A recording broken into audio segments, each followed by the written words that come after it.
Hi and welcome to this Comics and Lit guide to AQA Language Paper 1, Section A. In this video I'll cover the tips and tricks to get full marks on Question 2, but don't forget to visit Comics and Lit for a full guide to Section A. We'll be using an AQA sample paper as our example. It uses an extract from the novel Life of Pi by Jan Martel. If you want to practice alongside my walkthrough, I've linked the extract in the comments so you can download a copy. Let's take a close look at Question 2. You should be starting this question about 13 to 15 minutes into the exam if you're following my timings. Question 2 focuses on a specific section of the extract. Again, you must only use the section provided for your answer. It is a language analysis question and is worth 8 marks. Aim to spend 10 minutes on this question. Let's take a look at the question in the sample paper.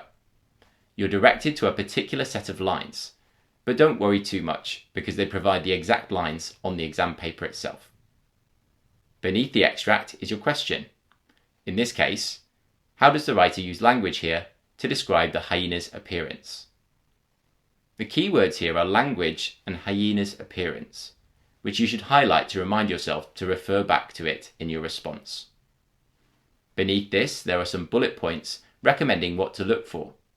You could include the writer's choice of words and phrases, language features and techniques, and sentence forms. So, how do we approach this question? Well, you're marked on your ability to identify and analyse the effect of a range of language techniques linked to the question. I've created a helpful acronym here, which gives you an essential set of techniques to memorise to answer this question. Warm Hills stands for word classes, alliteration, repetition, mood, hyperbole, imagery like simile, metaphor, and personification, listing, a lexical or semantic field, and sentence forms. If you want to study in more detail, perhaps pause the video and take notes. Your first job is to carefully read and annotate the extract for relevant techniques. When you found one, label it with a letter to remind you of the technique you've identified. This note will jog your memory when you are writing your answer. You want to annotate in 2 to 3 minutes, leaving about 7 minutes to answer the question. I'll read through the extract now. As I do so, think about which words, phrases, or sentences stand out to you for analysis. Can you identify particular techniques?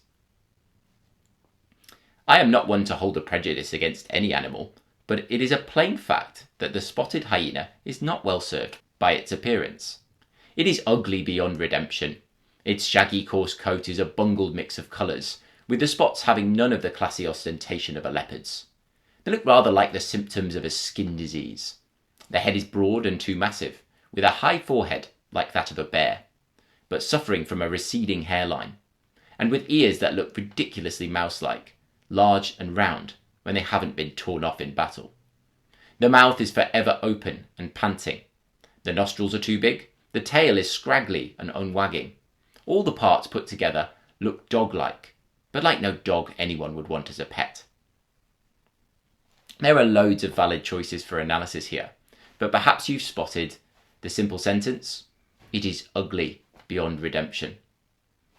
The listing of adjectives, shaggy and coarse. The noun phrase, bungled mix of colours. The similes, like symptoms of a skin disease, a high forehead like that of a bear, and mouse-like. There are more, but you'll want to select perhaps 4 to 5 quotes if you're looking to hit the top of the marks. Here are the skills the examiner is looking for. A student should show perceptive and detailed understanding of language. They should analyse the effects of the writer's choices of language. They should select a range of judicious textual detail. And they should make sophisticated and accurate use of subject terminology. Let's read a response which would hit all of these criteria for 8 marks out of 8.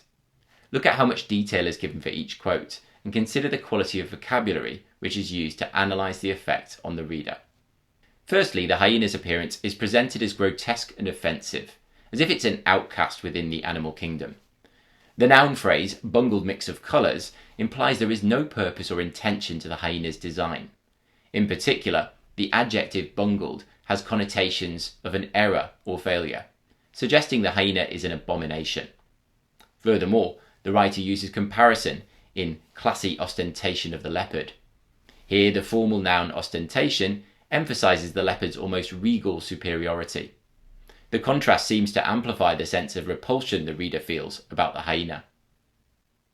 The writer also creates imagery of sickness and disease in the simile, like symptoms of a skin disease, painting a picture in our minds of contagious and scabbed skin, which is not only unpleasant, but also heightens the sense of apprehension in the reader. Finally, the writer uses humour to mock the appearance of the hyena.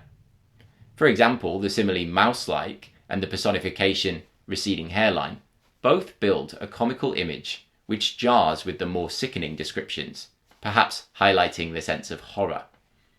But briefly presenting the hyena as laughable, the writer creates a sharp contrast with the repulsive imagery of disease and decay, making its ugliness even more disgusting. This mixture of ridicule and disgust ensures the reader sees the creature as both absurd and abhorrent, reinforcing its position as an outcast in the natural order. This is a top-band answer because it selects a range of highly relevant quotations, precisely identifies a range of techniques, and goes into real depth with precise vocabulary to explain the effect of each technique. Now, that's a tall order to pull off in 10 minutes, but if you practice again and again, you'll learn to work quickly and efficiently.